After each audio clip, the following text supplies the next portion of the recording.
I can't help but sit here in this corner by myself. Everybody's drunk and I can tell if I wanna be here, but I don't think I'll. The weather's gotten a lot cooler, so I've been itching to look for fall items, and I thought to just talk to you guys about the fall trends that I've been seeing while shopping and sort of just talk you through which ones I'll be personally buying. I think an overarching theme I've been seeing is this femininity within these silhouettes, but still having a bit of structure. So there's this contrast between the two, and that's been sort of prevalent within these trends within it. So I wanted to talk about them. I think for one, obviously with the fall and like chillier weather, outerwear is essential, and that becomes your outfit because that's basically what you're going to be wearing. The sort of coats and jackets that I've been leaning towards are ones that are shorter. I think they're considered car coats, and they're basically like a trench, very similar, but it's not as long. And I think this is a resurgence of these more like mini jackets. They have a more old-timey vibe. This is actually a lot more practical because realistically, when you wear a really long trench coat, it's so hard to like carry around, especially in the fall when you end up taking off your jacket and stuff. So wearing and finding these jackets that are a bit more mid-length, whether that's your knee length or even shorter, those are very practical. And I've seen a lot of varying silhouettes, and one specifically within this category are the cape silhouettes. This sort of cape silhouette we've seen on the runways or trickling in the trend, but I think really this season is gonna come full force, and I just love it. I think it's so chic. Yes, and I actually bought one from Mango recently. It's more on the shorter side, but I think this will be really nice to layer with because that's also like a key trend and just very essential for these transitional seasons. I love just the design, the structure of it. Again, it's very flowy, but it still retains that structure. So it has this like feminine, sort of soft look and flowiness. The sort of more polished, clean lines adds that structure and really has that good balance, and I think capes in general have that a lot.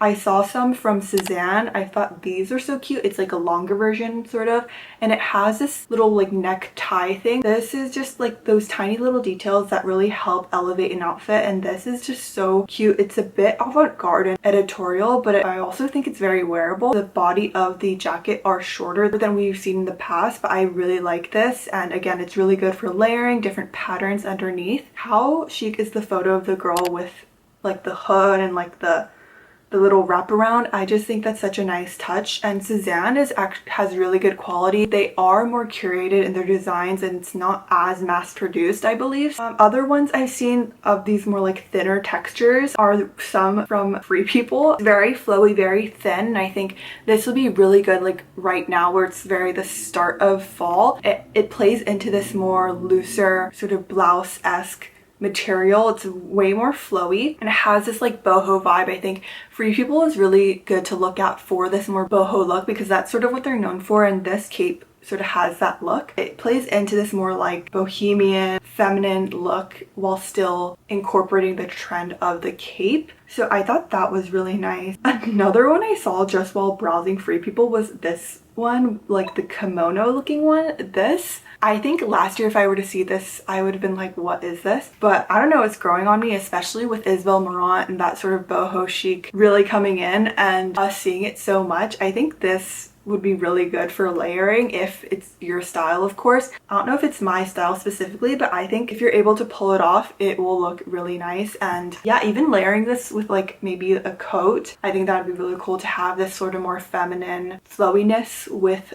a more structured coat. This sort of plays into this like feminine blouse trend that I've been seeing. Again, plays into Isabel Marant core, but having just like flowiness in your clothes, but also making sure you have that contrast, where I see this a lot with studs or embellishments or what are they called? Like, I don't know, just like little like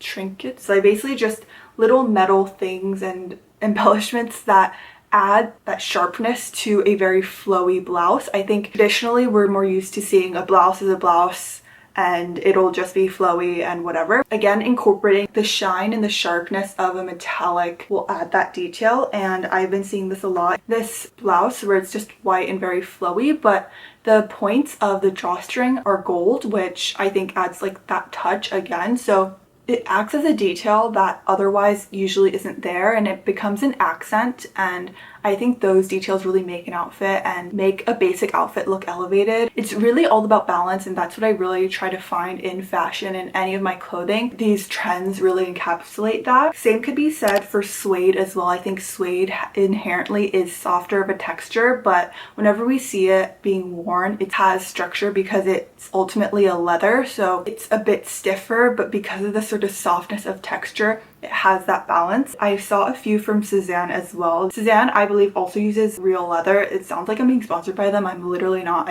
I've had good experiences with them, and knowing that they use high quality materials, I think they are reliable from what I can tell. And speaking of this like feminine sort of texture, I also saw this jacket from Free People. It's like a rain jacket, but it's made out of this like lace overlay. I don't even know, they like put vinyl over, and I thought this was so interesting. I've never seen anything like this, but it's very practical. You can literally wear it in the rain, or it could be a layering piece and be your sort of jacket for the chillier months. Again, having that lace adds that femininity that we've been seeing as a trend. It's just so different and chic, also practical, and I really love this. Maybe I should buy it. I don't know. I'll link all these, by the way. Continuing on, speaking of suede, I saw this one from H&M. H&M is also like very trend conscious and trend forward while retaining the price point, which could be very useful if you want to participate in a trend but not invest so much money. I've seen a lot of suede with different collars. Having like a collarless look is actually a little bit more feminine just in its silhouette, and I think it's a little different from what we've seen, so it's a nice touch. Also on our shoes, we've seen it in the past with clogs, of course, but I've seen different sort of takes on the clog, like the different Birkenstocks. Birkenstock is a bit more like bulky in a sense, but I've seen different ones from Mango, for example. This is a men's one, but it's more like sleek of a silhouette, which I think is really polished and very chic as well. Okay, this is a bit like much, but even like leather slippers, I thought these are super chic. They again have this very like clean polished look, and it being leather just elevates it that much more. And yeah, different like suede textures in our boots, in our shoes. Just adding that textural element will really help add an accessory to an outfit. Again, add that warmth in these chillier months. This is just kind of a tangent. I saw this like furry shoe. I really like this. I might buy it. I don't know. It's a bit, I don't know. It's like kind of cute though, like in a basic outfit. If you wear these shoes, like how cute would that be?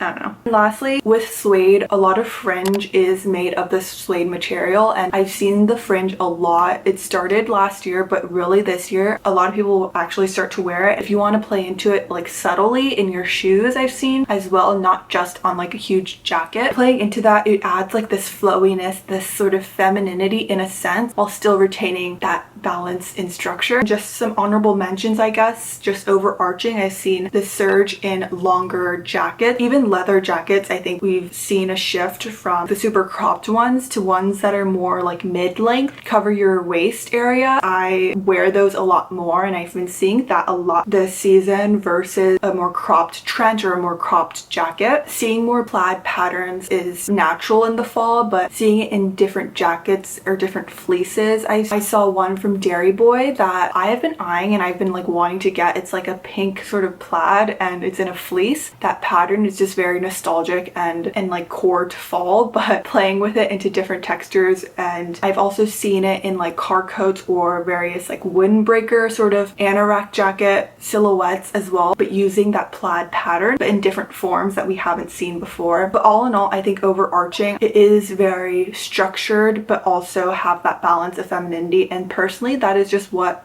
my personal style sort of leans towards. And I always love adding that balance, that sort of sharpness if I'm wearing a more feminine outfit, and likewise the other way around if I'm wearing more like chic structured outfit. I like to add touches and details of more feminine accessories. I think that's really key here, and it's definitely been so fun to look and sort of window shop online. I'm obviously very selective on what I buy, so if I do end up buying anything, I will do another video, so subscribe for that. I hope this video gave you more inspo. So yeah, I will see you guys in my next video.